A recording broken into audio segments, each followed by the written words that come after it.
L'Europe et la Suisse. Jean d'Ormesson, dont on avait fait l'oraison, disait il y a un modèle pour l'Europe, il est ici, c'est la Suisse, coexistence, référendum, consulter davantage les citoyens. C'est une piste pour vous, pour les Français, pour l'Europe. Une Europe plus démocratique, Ouais. créer plus d'adhésion. On n'en est pas encore aux Ouais. votations, mais en tout cas, ces conventions citoyennes que j'ai voulu initier, que j'avais proposées dès ma campagne, que j'ai formalisées dans le discours de la Sorbonne et qui ont été aujourd'hui déjà discutées au niveau du Conseil européen, elles verront le jour, je l'espère, dans le maximum de pays. Donald Tusk et Jean-Claude Juncker sont en train de finaliser une copie commune et beaucoup de pays l'organiseront à partir du printemps pour 6 mois. C'est une manière, non pas là d'avoir un vote binaire, mais de mieux associer nos peuples à la stratégie que les leaders vont définir durant l'année 2018. Et il faut aller vers une Europe plus démocratique. Je pense qu'ensuite, ces types de votations peuvent être un levier.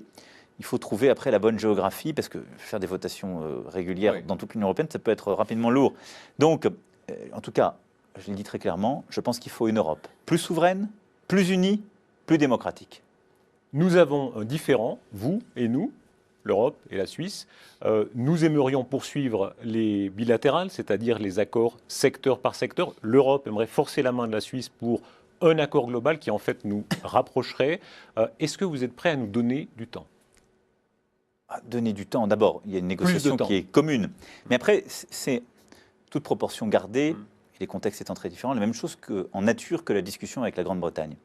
C'est comment on gère les relations avec les États tiers très proches. Je souhaite qu'il puisse y avoir une intégration au plus fort, un accès au plus fort de la Suisse avec l'Union européenne, parce que c'est bon de part et d'autre. Mais ce n'est pas l'avis, pardon, de beaucoup de Suisses, vous le savez. Donc ils choisiront. Mais après, il ne peut pas y avoir un système qui est le cherry picking dans le marché unique. Et donc, je sais bien aussi ce qui est parfois poussé par la Suisse, c'est de dire, nous on en voudrait plus là, mais on n'est pas prêt à prendre ces contraintes. Or, l'Union européenne, c'est déjà très compliqué. C'est 28, demain 27 États membres qui ont décidé de mettre des choses en commun pour créer un marché unique. Et ce marché unique, il repose sur des choses simples. Si vous voulez avoir l'accès complet au marché unique, il faut une contribution budgétaire, il faut accepter l'ensemble des libertés du marché unique, et pas une plutôt qu'une autre, et il faut les juridictions de l'Union européenne compétentes. C'est nous ce que nous avons accepté, ce qui est un transfert de souveraineté.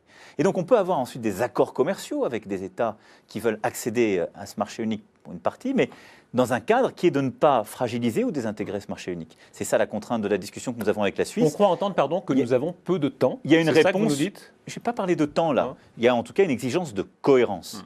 Et il faut qu'on comprenne mutuellement nos contraintes. Et si la Suisse ne veut pas davantage, il faut qu'on trouve un équilibre. Moi, je ne suis pas là pour... Vous savez, moi, je ne donne jamais de leçons à un peuple souverain, ami, qu'il soit voisin ou pas.